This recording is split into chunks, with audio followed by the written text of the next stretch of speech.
Hello, everyone. Welcome back. I am so excited for today's episode. We have a very special guest, Karen from Manifesting Better, where we are going to dive deep into the topic of how to manifest healthy relationships and break toxic patterns. We're talking about how to manifest it on a long term space, how to maintain it, and exactly what you need to do in order to make sure that you stop attracting behavior that is unhealthy and unwanted. Hello, Karen. It's nice to have you here. It's so nice to be here. This is actually my first collaboration, and I'm really happy that it's with you because we have been talking about manifesting and we have been discussing these topics for years now together. So I'm really happy that this comes like my first collaboration gets to be with you, and I'm really happy to discuss this topic because I feel that this topic specifically, and as you know, we are planning to cover a lot of subtopics with this, will help a lot of people who are struggling with different kind of situations when it comes to their relationships, and we can target specific areas of that. Because what I have seen is people talk about general things when it comes to manifesting a relationship, but rarely do we pick up specific areas where we can go deeply into detail with that. So I'm really excited to do this with you today. Thank you so much. I definitely love your views and your perspective on self concept and manifesting. And our views have always aligned. And, every time I talk to you, I thought like this would be great to be out there in the world because these insights are very unique and straight to the point. So, really excited to dive into this right now. Me too. And one thing that we have always seen in any of the conversations that we have had is it doesn't always remain about one topic. We just keep on going to multiple topics because we have so many similar views about similar things, and it's just great to discuss it because I am absolutely sure it will help a lot of people. Yeah, totally. And what I would love to start with was a common thing that I've been speaking about and seeing with my clients, which is a pattern of having avoidant partners, avoidant Hmm. versions of people, however we want to call it. So, do you want to start by pitching in why do you think people attract that intentionally or unintentionally? And what would be the first thing to look at in order to break that loop? So, this is actually a topic close to my heart because before I got into this concept of manifestation, I used to struggle with relationships like these too. So, if any of you don't know, like, because I have talked about it a lot on my personal channel, but I am someone who used to struggle a lot with relationships in the past. I'm talking about years back. I had consistent third parties, one sided relationships, and even if I was able to lock someone down, like that's if that's how we say it, those relationships always made me feel that I had to walk on eggshells or that my partner was not just that into me. So I understand that people primarily who are manifesting a specific person or love, they are primarily struggling with this only, that they are able to attract some version of their partner, but either that version becomes avoidant or they keep on seeing that there is an avoidance pattern in multiple partners that they meet. So it's the first person, and then when they meet the second person at the start, it's something different. And then the more they connect with them, they see that this person also turns out like the previous one. And I have seen that it's not just one reason that you attract an avoidant partner. I have seen that there are multiple reasons that people usually start to project, and that is why they end up attracting these partners. One of like the first one I would say is when in the past love has been scarce for you, it seems that that makes you think that that is what love is supposed to be. And that is Mhm. why sometimes when you actually are with someone, and it doesn't matter if at the start they are different or from the start they are being avoidant, that is what you call love. So you automatically end up getting into that situation more. You automatically end up liking that person more. And what attracts you is the avoidance. Because when Mhm. love comes freely, it feels weird. For Mhm. those people who are coming from that place where love in the past has been scarce, this was me too. Another one that I have seen is there is a lot of confusion with what is movement and what we can call a breadcrumb, or where you are actually settling Mhm. in a relationship. And I feel that a lot of people would benefit more, and we can discuss this on the go more. But I feel that a lot of people will benefit more from learning what the distinguishing factor between these two is, so that they don't confuse movement with someone actually just being avoidant. But Right. also, I feel that a third part to this is, a lot of times when we are coming from a lot of insecurities, or where maybe love has become the biggest topic in our life, even normal behaviors, someone else having a life outside of me, or someone else focusing on other things but me, can make me also feel that the other person is being avoidant, which might not always be the case. Yep. Yep. Very true. I love that you talked about this point where you can label something as an avoidant, but really what it is this is what a healthy relationship is, but it's unfamiliar. When you are in a healthy connection, both people will have a life outside of each other, and that doesn't mean that you don't have a life together. It's that you have a life Absolutely. together and you have your own individual goals, they have their own individual goals, and you come together as two whole people who carry this relationship interdependently together. However, as you said also, that when people are very familiar with growing up in unstable dynamics and we think this is what love is, what tends to happen is that we find ourselves looking for the chase. The ego loves the chase. It thrives on that high cortisol that they experience during the no contact. Hmm. And so that distance gets created again and again and again. And even though everybody says, I want movement, sometimes movement or getting the love that you want can be even more triggering because it's unfamiliar for the ego to Yep. have something sustainable and stable. And this is why when somebody stays, when somebody's around, when somebody's reaching out, we tend to feel restless. Like, when is the other shoe going to drop? So I would And say, go on. yeah, go ahead, go ahead. I would say a huge part to this is a safety piece. There's safety Hmm. in not having, safety in being left behind, safety in the unfamiliarity, in the uncertainty. And when we are able to look at what this is giving us and be able to pull that out and make it safe to have something stable and long term, that's when the nervous system relaxes into having somebody who is available emotionally, physically, spiritually, mentally.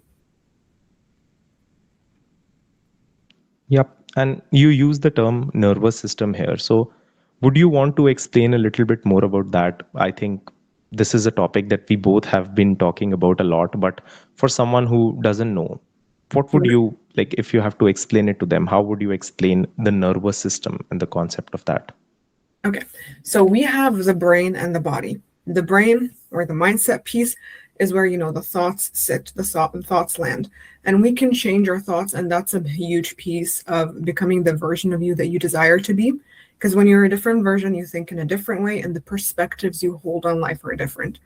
However, sometimes upon changing our thoughts, we feel a great level of resistance in the body, meaning sensations in the body show up where you feel like you're closing up. The anxiety starts to come up Hmm. when you try to shift states. And that's because the body is still living in that past experience where love didn't last. And so there is like this disconnect between the mind and the body. The mind is here in the present moment today in 2026, but the body could be in 2020, 2003, still reliving that experience. And so when Yep. we are able to neutralize these emotions in the body and bring it back to the present, our body is able to settle in the safety of having it now, and it's able to process that in the now moment. And that's when the body relaxes into having it. So that's really what nervous system work is really about. And it's more than just the breath work and the regulation. It's being able to hold in your system, being kept, being stayed with, being loved. Yep. And I would like to add one point to that. And this is how I explain it to my clients. This is the simplest way I can explain it is that think about a switch. So let's say a light bulb switch. Your body also has a switch, and there is a sympathetic nervous system, there is a parasympathetic nervous system. So the Mm-hmm. parasympathetic nervous system is, in the easiest way possible to explain, is the calm nervous system. This is where your body is not registering a threat. And when the switch turns on, when it goes to the sympathetic nervous system, your body is constantly anticipating that, just like you said, the other shoe is about to drop. Or your body goes back to, let's say, the 2003 or 2000, but you are in 2026. The issue that I see with this is, in some situations, and generally in life, this is actually a great mechanism for you to be safe. So when you are able to identify something as a threat, that is great because that keeps you safe. But this is where the difference between acute and chronic comes into the picture. So acute means when you are suddenly seeing some threat outside of you and you are instantly getting triggered, which is easily recognizable because the intensity of that trigger is high. But where people end up struggling is when they're in a chronic state of survival mode, when they are chronically Mm-hmm. turned, like where their body is chronically looking for threats. It's because your body doesn't feel fully safe, but it doesn't know why it doesn't feel fully safe. So it keeps on looking for threats because it wants to understand the reason why it doesn't feel safe. Hence, even when things are going good, when things are going as per what you want, you can sometimes try to manufacture threats because you feel safe when a threat is there. And when a threat exists, you would rather have it be known that this is a threat rather than have the uncertainty that I don't know what can hurt me. This is classic self sabotage. Mm-hmm. Yep, absolutely. And when it comes to like self-sabotage, that is a huge topic I can like go down into in so many ways. But it's like it's so easy to say that you want something, but you can sabotage your way to success without realizing the true reason is that there's this fear of when I have this relationship, it will fall apart if I am seen as I am. That if you're seen for certain qualities and certain flaws, then this person will be turned off by them and leave them. And that is a huge thing that we don't talk about, which is this lack of self acceptance piece, feeling not enough. And so we create barriers, third parties, distance, no contact, silence to avoid getting too close and too seen. And that's why it looks like this constant back and forth of like 1 minute they're in and then they're out. And it keeps happening with different people. And that sabotage can be internal and it can also be external, meaning internally, Absolutely. we can be spiraling. Let's say a moment Hmm. I've had this where I would lash out at nothing, literally on my own. And in that moment, I'd be like, if anybody sees me like that, they would hate me and leave me. That is me immediately internally sabotaging myself. Where instead I can acknowledge where I can improve as a person, change that habit, and allow myself Hmm. to be accepted, loved, and seen. And then when it comes to the external piece, it can be something as simple as the self-deprecative jokes. You talk to somebody, they tell you, you're good looking and whatnot, and then you make a joke about yourself or you brush off the compliment. Things like that where you're constantly like pushing a level away, pushing the person away, not accepting receiving. And I think that this is something I have seen more in women in my personal experience. A Mm-hmm. big reason being because what I have, and this is an experience over, I have dealt with more than 5,500 clients. So this is something I have seen a common denominator in women who struggle with receiving love is that when they were younger or at the early stages of their life, they were made to believe that they are the only ones who can take care of their emotions, that men outside of them or their families, they cannot rely on them. That is why they always have to be on guard. They always have to protect themselves. They always have to protect their energy because they have never been, they have never felt safe enough to let go of that. Hence, when Mm-hmm. someone makes them feel that way, it feels that all of the knowledge that they have gained about relationships, their whole identity is crashing down. Because when someone outside of them makes them feel safe, they're constantly worried that this person will also pull away. Because that happened at some point in their past, that happened at some point in their life, maybe with their parents, maybe with their childhood guardian figures, maybe with a past boyfriend or a relationship. This has happened that they were vulnerable and then they were just left. And because that has happened, and that can happen because of multiple reasons, right? We don't know someone's past, so we are not able to comment on that. But it feels that because of that, they are consistently on guard. So they always have to take charge, they always have to allow themselves to be the controller.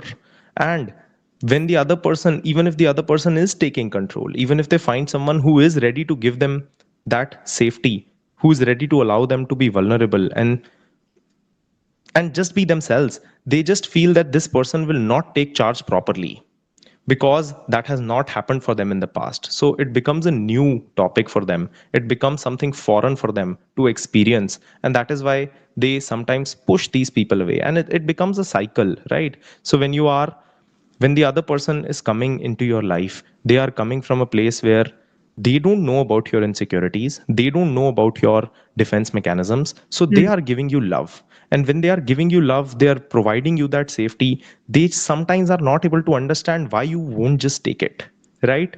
And when that happens, because they don't know how your internal dialogue is working, because they don't know what your body and your mind has been through, sometimes when you're not taking it, when you're not allowing yourself to be, let's say, loved or be cherished or be chosen, the other person feels that maybe there is something wrong that they are doing, which can sometimes cause the other person to pull away a little bit. And when the other person pulls away, the partner here starts to feel that, you know what, I knew the other shoe was about to drop, look, he's pulling Mhm. away, which Mm. can lead them to them being more defensive, more protective of their energy.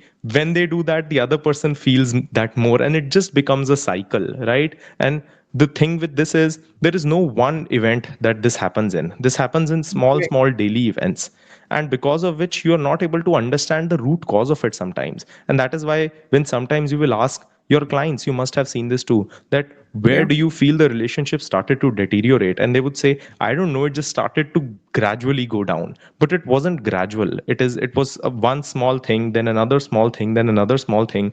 And when you look back, you see and you notice how much your relationship has changed because of your own your own protective mechanisms. Right. I completely agree with that. I definitely saw as well, like, just like we say, oh, to remove a third party, you have to realize you're the third party. The things that it applies the same thing here as well, which is you're also an avoidant in a way. Yes, you might have habits that look like anxiously attached, which is why you have that avoidant. It's like if you chase, they have to run. However, you also have internal inner conversations and habits Hmm. that create or add to the dynamic of avoidance that fall under the category of avoidance, if we want to call it that. And one of the main things that I see, the main issues, is communication. Avoiding speaking about their feelings in case the partner pulls away. And what if I'm affirming it by telling the partner how I'm feeling? Not asking questions to gain clarity. So, as a result, you form your own conclusions, and then you act defensive, as you Yep. said, you're pulling away yourself to see if the partner is going to notice that they're upset and reach out to them and try to beg them to be together. And it's just like you created your own fight internally before you had even a conversation with this person. I know I'm speaking logic here, but it's also, it falls under the line of manifestation, because when we are manifesting, we're not just looking for, the flowers and the princess dreaming. It's like there's a life that you do together, and part of that is going to be communication. Every single day that you spend with this person, you're going to be speaking to each other, and you're supposed to be able to share any worries that you have about career, about the relationship, about yourself, and And be, disagreements, daily disagreements. yeah. Yep. That always remains a part of the relationship. Right. And I think this is also an important one, which is like differentiating the line between a disagreement and an unhealthy relationship. Hmm. Because what I've noticed personally from experience, when I have healthy connections, we don't fight, rarely, ever, but we do disagree on certain things. And that's okay. We find middle ground. Whereas constantly fighting, berating, putting each other down, having to be right, that's when it turns into a toxic or rather unhealthy dynamic. And it's important to create that distinction because a lot of times people take a disagreement as misalignment, take a single argument as, well, it's over. They're going to pull away. And so when we are able to distinguish like the differences between what is actually avoidance and what is actually an aspect of a relationship that happens sometimes, that's when we can sort of stop bringing in our conclusions from the past into the present. And we can be more open to actually seeing the person for who they are rather than placing our own baggage and our own fears onto them, projecting that, and then creating a story, and then creating a fight accordingly, and then pulling away. So many points that I have to that. Thank you so much for this explanation. So, 3 points that I would like to talk about. First, I think in just if you will see commonly on Instagram, on social media, there is a connotation that someone who is an avoidant is actually someone who is bad. But I don't think that that is actually true. So, being anxiously attached or being an avoidant, I have seen that they are two sides of the same coin. What actually is happening is you two are different people. One is an avoidant and one is, let's say, anxiously attached. You both have the same need, which is to not be hurt in love. But the way that you go forward trying to fulfill that need is different. So, for someone who is an avoidant, they try to take space because primarily they are worried that if they don't take space, they will ruin that relationship somehow. And they feel that providing themselves space will actually help them understand what is happening, and then they would be able to deal with that. So their emotional, their intellectual, their mental capacity has been gone. Like they are just the whole situation is making them feel so overwhelmed that in that moment they are just not able to deal with it.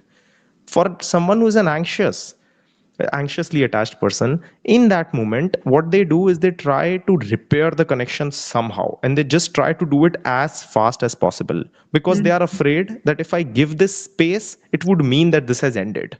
That is the only difference between this. Now, it is a common misconception that an avoidant doesn't have emotions, but that's not true. They are just dealing with their emotions in a different way. That is one.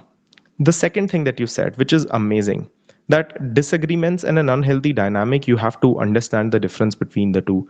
And this is a common question that I get from clients. And the thing that I would say to this is the disagreements that you have shouldn't be about, and it can be about that, but in the end, there are some things that you would need to come to an agreement about, and there are some things that you can just disagree about. So, how do you want to live your life as a couple is something you would eventually have to agree about. If you guys want to be together, if you guys want to be married, if you guys don't want to be married, if you want to have kids, if you don't want to have kids, where do you want to live? These are things that as a couple you would have to be in agreement about, right? Not at the start, but with conversation. There has to be a conclusion to these. But what happens is when these for a better understanding, let's label these conversations as level 5 conversations, right? But there are also level 1 or 2 conversations, like what would you want to have for dinner, how did should I go and meet this friend or not, uh, how did you talk to my friend this way, all these small disagreements, right? Or what kind of food do you like to eat, where would you want to go for a movie, or do you never take charge? These are small level 1 or 2 conversations. But when our mind is not able to distinguish between these two, we think of both as a similar level of threat, right? So when level 2 happens, we assume that this is also a level 5. And that is why I think that some people think that when this will like any disagreement would result into the relationship ending, because that has happened with them previously. And Mhm. the third point that I would uh, that actually ties down to this is a big reason why this happens is because there is a common practice that is uh, very common nowadays in relationships, is that every disagreement results into a breakup. So every time Indeed. you disagree, we will just break up, but it's actually not a breakup. You both know that. It's actually, you know that you will connect again. Once we start to use that as an escape in relationships, what happens is there is a fight, and then you both, let's say one person is anxiously attached and the other one is an avoidant. You both have had different conversations about the same topic, and you both want different things. A fight happens, and one person pulls away, the other person tries to make it work, but then there is also ceiling to that. So because they are not able to instantly make it work, they just start to think that maybe the other person isn't interested, and then somehow a breakup happens. Now that breakup is actually not a breakup, but the conversation that you were talking about just vanishes. Because after a few days, when your nervous system calms down, you recognize that maybe we didn't have to break up at all. And then you get together. But the conversation that was the real reason why you guys were fighting rarely gets pulled back, and you rarely talk about it again. And then the same cycle repeats when there is a different conversation that happens. So I think that once you start to understand that an avoidant person is not really bad and an anxious person is also not really bad, both are just different sides of the same coin, and Right. you look at each other compassionately, you will start to handle these arguments better, and then this calms your nervous system down like nothing else. Right. I love that you said that. And when you were speaking about relationships, coming to an end after a disagreement, I also notice it's a bit of pardon me, a trend that I'm seeing, which is like, oh, just leave him. Oh, just end it because the person made a mistake, right? And there is this need to prove that you're not a doormat, that you're not chasing, that you're not Correct. insecure, that you don't need them, which is really a reaction. It's a reaction to the fear of going back to being codependent, a reaction to the fear of like being too attached to the person and then ending up in a toxic relationship that you're not able to leave because you don't trust yourself. When the self trust is embodied, there will not be that need to prove that you're not the same person that you were before. There's not going to be this need to prove that you're not going to be in a toxic relationship where you're stuck. And instead, it's going to allow you to also tear down this wall. And when you do set a boundary, it's going to come from that self respect, self love space, an embodied space. And Rather than trying to prove a point. exactly. And it feels like that's one of like the most biggest downfalls of relationships these days, if we're even going to speak like logically, is like almost like waiting for the person to make a mistake to prove that, see, I have specific boundaries and standards. That is no longer a boundary. In that moment, it has become a reaction. Yep, absolutely true. And I think that a big reason why this exists, especially this is something I have seen for people who are, so you must have seen this with clients too. Someone starts to manifest a specific person, but they confuse manifesting with chasing. So what happens is they start to focus on these techniques, affirmations, changing their mindset. But then there is also a consistent form of chasing with that. You are constantly trying to text and convince the other person. But one thing Mhm. that we both have seen and we have also seen with clients is convincing never works, right? Even if it does, it's very short term. So when you tell someone this is where the black and white thinking comes into the picture. So someone who is, let's say, at zero in terms of putting up a boundary, once you tell them that you are not putting up boundaries, and a lot of people are open to that, like that's something I've always seen. I really appreciate people being open to that, because think about it, someone is coming and telling you that you're not putting up a boundary, and you instantly take that feedback. Kudos to all the clients that I have dealt with, and I think that you have had a similar experience, that they are Mhm. very open to that feedback. And unintentionally what happens is, because of that black and white thinking, from zero they go to 100. So what happens is, life and manifestation and everything comes in the middle. There are some places where you putting up a boundary is actually not a sign of confidence, it's a sign of insecurity. But there are some places where you not putting up a boundary is something that puts you Mhm. down. Yeah. Distinguishing between that gets difficult because in some places putting up a boundary is helpful, in some places it's not. I will actually give you an example of one of my clients. This happened very recently. So this client, she was manifesting a, she still is on this journey. She has actually been able to manifest that commitment back. But one thing that she was struggling with a lot at the start, there was a lot of chasing, as I explained previously. The same situation. She started focusing on manifesting this person. She was chasing again and again. This is where one time this person cancelled two, three plans together, right? And we talked about how she should create a boundary here because her time is also valuable, and if this other person is canceling for no reason, then she should not accept that again and again, right? So this is where her boundary was correct. But then this person apologized, they started meeting regularly, and then there was this one day where this person urgently had to go somewhere, and he asked if they can postpone the plan, and this girl said, no, my time is valuable. This is where this was actually not a boundary but Mhm. not understanding your partner, right? So it's just distinguishing between when to create a boundary and when to not.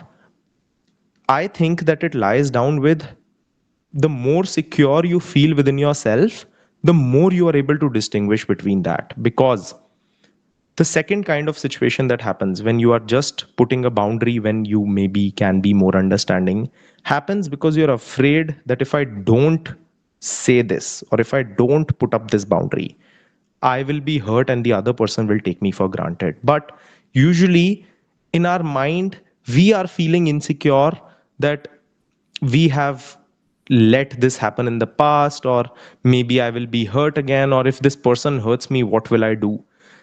I think that that is where you were also talking about the internal monologue, the internal dialogue that happens where you reject yourself, where the other person has rejected, even before the other person has rejected you. Yep. I think that comes into the picture here. So, distinguishing between that, the more secure you feel within yourself, the easier it becomes for you to live in the gray rather than the black and white. Yep. I love that. And I love we're talking about boundaries because one thing I always say is just because you're manifesting love and everything is a reflection of your self concept, that doesn't mean you have to be a doormat. Personally, Yep. I never let anybody disrespect me. And Yep. for the most part, I don't experience patterns of disrespect, honestly, in most areas of my life, pretty much all areas. However, if bumps happen here and there, wobbles happen here and there, I still show up as the chosen woman, the woman who chooses herself and who only accepts respect and love from the world. Because boundaries also begin internally before they begin So external, true. Hmm. so that it can be an embodied boundary and not a reaction. That means that in my internal world, I'm not having inner conversations where people are disrespecting me and fighting me. And I'm also having only expectations and stories and beliefs of people thinking highly of me, talking kindly to me, and me doing the same with others. And externally, if there's a lull, I will hold my ground from a space of self respect and love. I'm not going to take that experience and internalize it and make it mean something about myself where I'm unwanted, unlovable. And that's where like the real work applies, which is outside of your bedroom, outside of your affirmation Hmm. hour. This is the real work, that lived experience moment to moment. Because I know the law of assumption world, and I'd like to ask you this. They say that, well, if you have the perfect self concept or you are the person who's loved and chosen, you would never experience disrespect. So you should not have to put a boundary. If you're putting a boundary, you're manifesting wrong. Such a great question. And I was actually going to bring this up myself. So, first, when people say everything around you is a reflection of you, right? And we talk about how If you are the version of yourself who has what you want, you wouldn't have to create a boundary. When we say everything is a reflection of you, I think that people misunderstand this somewhere, because your actions are also a reflection of you. What you accept, what you do, how you talk, what are the boundaries that you keep is also a reflection of you. So the version of you who has it is not a godly figure who doesn't feel any emotions and who always feels positive and who never has a bad day. Because currently, too, you are living as some version of yourself, right? There is, let's say, you are manifesting wealth. Even that version of you also has insecurities. The same way, the version of you who is in the relationship also feels things and would also need to communicate. Number Right. one. So, when we say everything is a reflection of you, it's not always that you always have to just, you will always feel good and all your days would be good. And I'm not saying you shouldn't have good days. I'm saying you will still remain human, right? Hmm. That's one thing that a lot of people confuse. But secondly, when we come from, I will use your words, you said a high value or a woman who's chosen.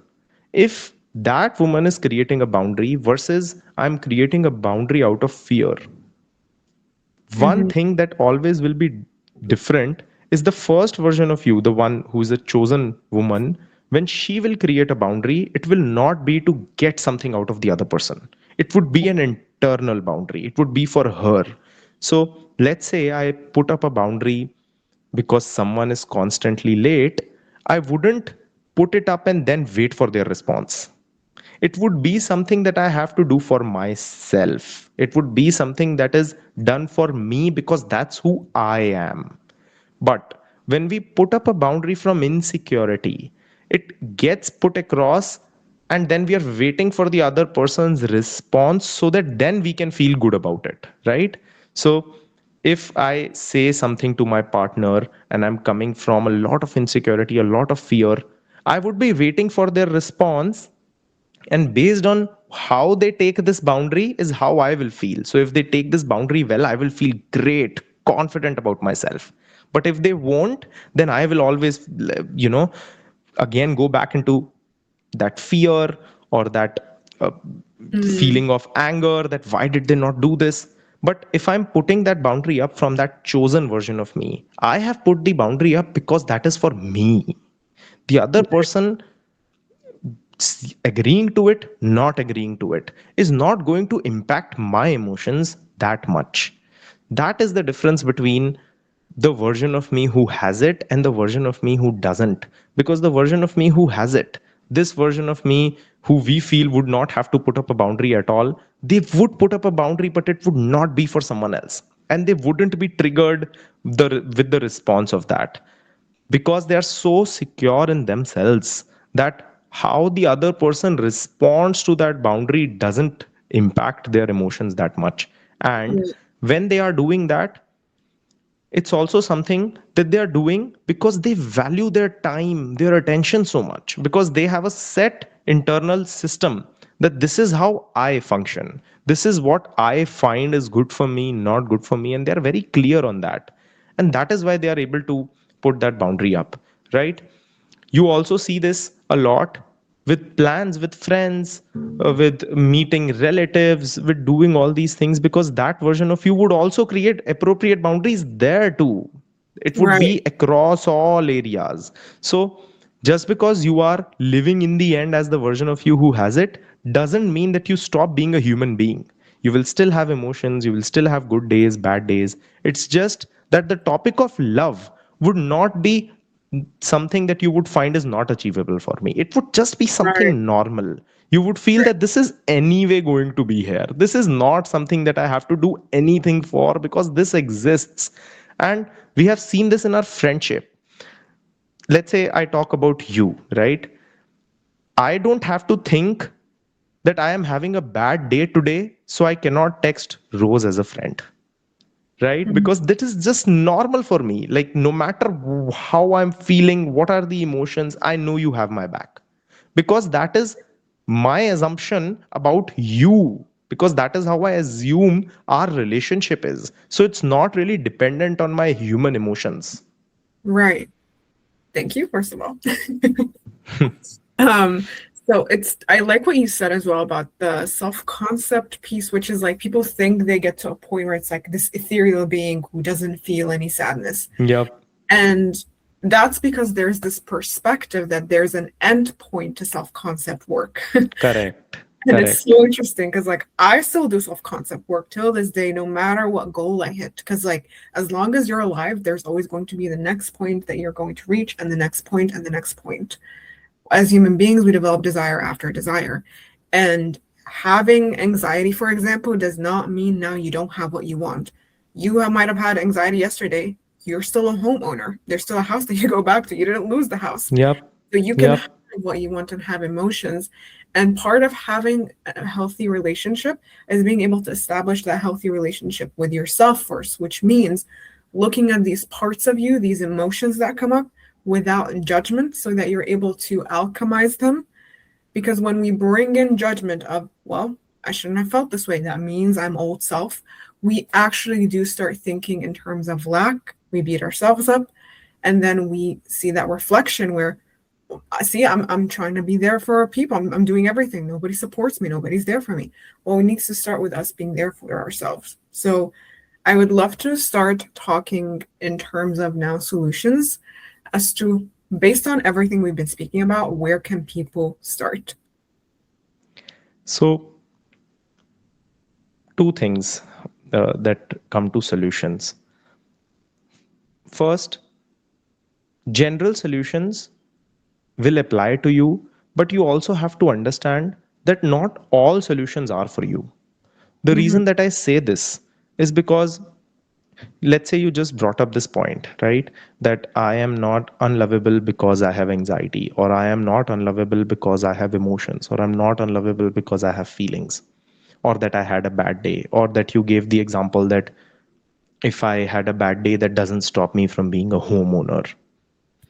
Mhm. There is also a flip side to that, that especially in relationships, if my emotions are on high all the time, if my emotions are very, very high all the time, then that would also impact my relationship in the negative way. So you have to be very good at distinguishing which place you fall into. Self honesty is super important. Which place do I come under? Am I someone who is having normal daily negative emotions that I am finding are unlovable? Or am I someone who is constantly volatile with my emotions? Because if Mhm. that is the case, then I do need to work on that. It's not that I have to ignore it, because that is a part of me that not only impacts my relationships, but also impacts me. And that would hinder my relationships. That would be something that would harm how I see my relationships and how my partner sees me. But on the other hand, if I am someone who's just dealing with daily life emotions, then that is something normal, and that is not Right. something that is unlovable about you. So first I would say you need to be very good at distinguishing that. But the solutions, so the second point that I wanted to bring up was, in order for you to find solutions, you first need to look at yourself as a younger version of you. This is something that I do all the time. So I Mhm. look at myself as a younger version of me, a child who is sitting in front of me, who is having a similar set of emotions as me, and I, being older than that child, have better tools to deal with those. And what I do in that time when I'm sitting with myself and I'm just imagining this is I ask myself, what are things here that are just very normal that I can love? And I just clearly write them down. We all know our own tendencies. And on the second side, I write what are things that I can work on which will improve my relationships. Once we distinguish that, then we can specifically target what are the techniques that we should do, what are the methods that we should do, what are the places where we can work on, what are the places where we can apply more acceptance. Right. That is Yeah. the first step. But I would like to know from your side, what do you think we should do from on the sides where there we require acceptance and on the side where we actually require work? I like to see it as there are three main pillars that I'd like to do in terms of implementing the solution. But before Hmm. getting to these three pillars, we need clarity. So clarity Hmm. is not just, oh, what is your dream relationship? It's what is a healthy relationship? And then that requires to look at why am I not there yet? Which means what are my own toxic patterns, my own avoidant Yeah. habits with myself and with partners, and we can link that back to, of course, to childhood, which means your first relationship with a man, especially a woman, your parents together, because you might have adopted some of their habits, some of their routines, some of their perspectives. And then when we have like that general information laid out, that's when I like to implement those three pillars. So let's say it's about that example you gave before, where you feel like you have to carry the relationship. You have to be the one to carry everything. You're unsupported.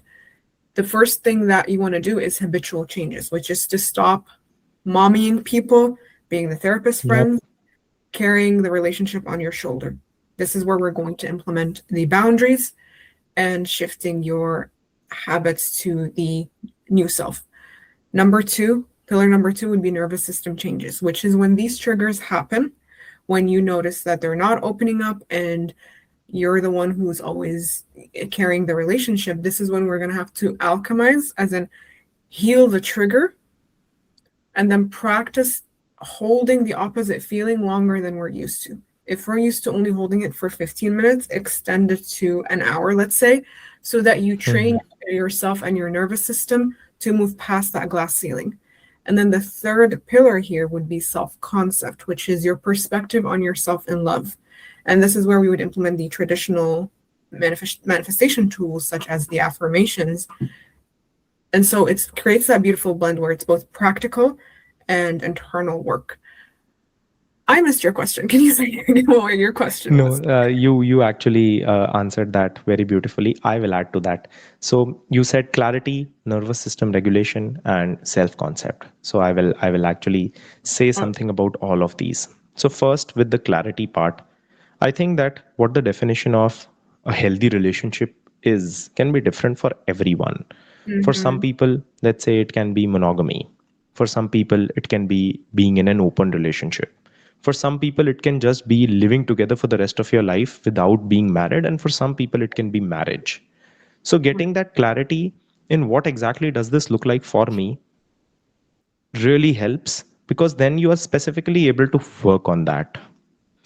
The Right. second part that you mentioned about the nervous system regulation, this is actually something that I feel really requires the most attention. So, first, what I would like to say about this is once you are starting to practice some changes, try to do that in all areas of your life. Don't just focus on relationships, because a lot of times when you're working on this, you don't have the relationship that you want. So you can start to practice this in daily life. You can start to practice having a lack of reactions which are coming from volatility of emotions in with friendships, with your colleagues, with your bosses, with your family members.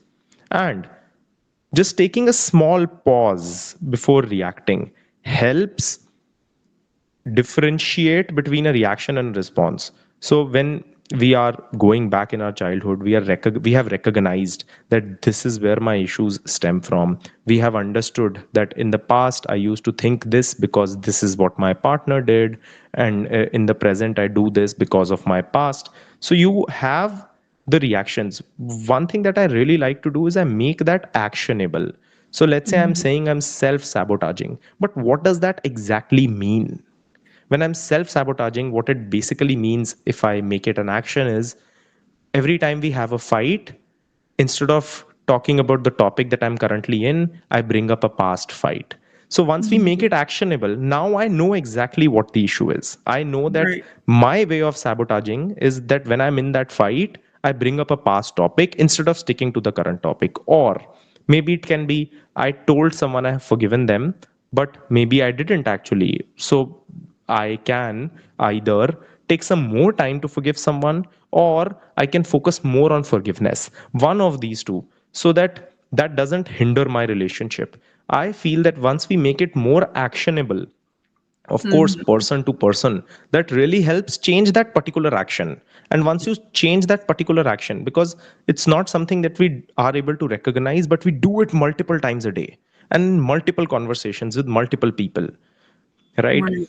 Once we are changing those small actions, it just automatically starts to give us evidence that we are who we are affirming we are. So if I'm affirming in my self concept work that I'm the most confident version of me, or I am someone who is safe and secure in relationships, once I'm handling these things differently, I give my mind more evidence that I am that person. And the more I give myself that evidence, the more my mind starts to feel safe with the idea of letting me have that love, letting me have that relationship. Because suddenly my mind feels that even if I am able to get it and I feel hurt and this person leaves me or whatever happens, my body has the tools to deal with that because I have enough evidence that I do, right? Right. And then when we go to the self concept part, I feel that before working on beliefs about relationships in general, a lot of us will get way more benefit from just focusing on general umbrella beliefs, because a lot of relationship beliefs are just general umbrella beliefs that have been passed on to the relationship. So let's say it's I don't feel worthy. It's usually not that I don't feel worthy in relationships. It's usually I don't feel worthy, period. So if I Mhm. just focus on changing that, I might not even have to work on the relationship beliefs. Of course, even after working on my general beliefs, I still have to, might have to work on some specific beliefs, but not all. And for anyone who wants to understand how to see if my relationship beliefs needs work or my general beliefs needs work, I would say ask yourself, how many areas of my life am I struggling in? If I'm only struggling in relationships and everything else is going amazing, my wealth, my health, my family relationships, everything else is going amazing, but I'm only struggling in romantic relationships, then that is what needs work. But if more than 3 to 4 areas of my life is in struggle, and it's, the common theme is going on and all, then focusing on umbrella beliefs would first help me a lot more than focusing on the specific parts. Mhm. Right. I love that so much. And I love what you said about that it shows up in different areas a lot of times because how you do one thing is how you do a lot of things, pretty much. Not necessarily everything, but to the example about, having to be the one who carries everything on her shoulder or that has to control the relationship. I've seen with a client of mine as well that at work with her colleagues, she was also sometimes finishing their work because they would want to leave Hmm. early. And she Yep. was also like the therapist friend. And then with her SP, she would have to mommy him. So Yep. changing that habit alone changed how she relates herself in terms of her general relationship self concept. That she's no longer the person that is used, that is taken advantage of. And from there, she started really like having these boundaries naturally and stepping into the version of herself who feels respected because she started respecting herself as well, respecting her time, respecting her space and her energy. So, really, like the habitual changes, nervous system changes, and self concept changes are the main tools and the main practices in place, the main pillars in place that are going to change the entire game. Because at the end of the day, that's what people are reflecting. And the thing that will always like determine if you have shifted your habits, your nervous system, your self concept is your reaction. And as I always tell my clients, the two things that you truly have control over and which get reflected is A, how you react to circumstances, B, how you relate to them, what you make them mean about Hmm. yourself. What are your perceptions about them? Hmm. These two on the go, outside of the morning and night practices, the morning and night routine, is how you maintain the new self concept and that identity shift. Yep. Yep. And you brought this up, the first topic. I would, so a while back I made this tweet. I said, uh, you are not his mom, stop acting like one.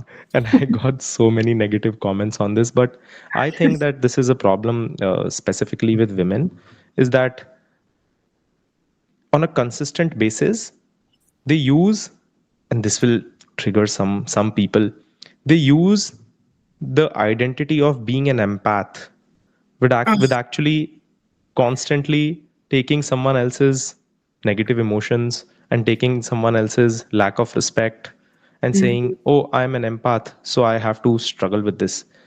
Yeah, Just a disclaimer, if being an empath comes at the expense of your own self respect, that's not empathy. You first have to be empathetic towards yourself before you actually have the ability to be empathetic towards anyone else.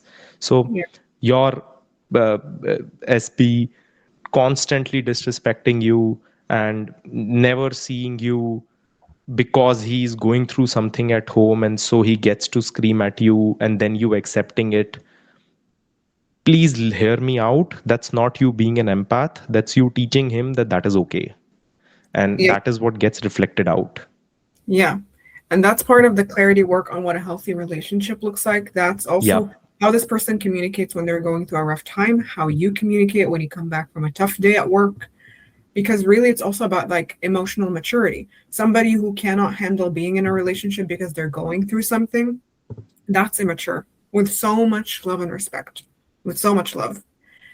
Because at the end of the day, if you are married to this person and God forbid they experience a level of grief, are you just going to get a divorce every single time Yep. you go through something or he goes through something? Where's the relationship Yep. then? Yep. That's where the gray thinking comes into the picture, where Yeah, it actually is empathy and where it actually is just you being inconsiderate or disrespectful towards yourself. absolutely. Absolutely. I love this conversation. I could go on and on forever. And I think we're both ready to love and leave them with all that Yep. insight and info. So, is there anything that you want to add last minute? Any ways that also you would like to invite people into your world and your socials? So I actually have an Instagram channel. It's manifesting underscore better. I have been, I take clients on there. I do have a small waiting list. So anyone who signs up, there is a small waiting list there. I also have a self concept course, which I keep on updating. And I also have a YouTube where I post multiple times. So you can check me out there if you like this kind of content. And for people who don't know where to find you, please also tell them, especially for the people who have been following me, so that they can also find your content. I appreciate you. So my Instagram is at Rozana.manifests underscore LLC. That's my at every platform you can think of: Pinterest, YouTube, TikTok, Instagram. And I currently have a masterclass that I just launched and is now pre-recorded, ready to grab at any moment. This is for people who have a fear of being seen and fear of being vulnerable in a relationship. So if you want an emotionally available partner, but you have the habit of overthinking their silence, worrying about them pulling away, you also crave these like long, emotionally intimate conversations and mutual understandings, then seeing masterclasses for you. And I also have one on one mentorship for 6 months because we're here to do the work for the long haul. And that also includes calls, DMs, and a custom identity document that is updated monthly. So you can DM me on Instagram, seen or chosen, seen for the masterclass, chosen for the one on one coaching. And yeah, I'll drop all of the links of our socials below as well. I would just like to say anyone who liked this conversation, there are going to be 20 times better insights in her masterclass about this. So absolutely go check it out if you liked what we talked about here. I appreciate you, Karen. And Karen is also incredible, very practical, and also straight to the point. Literally, like one of the best people that I always recommend. Karen is the go-to when it comes to like self-confidence and relationships. Definitely Karen. Thank you so much for that. It has been lovely to connect with you today, Thank and I would say that you have set a good bar for what collaborations should look like for me. you. So later, when I have another one, I would constantly compare it with this, and some Thank of them fall short. But yeah, Thank you so much for this conversation. You're very welcome. It was lovely having you. Thank you.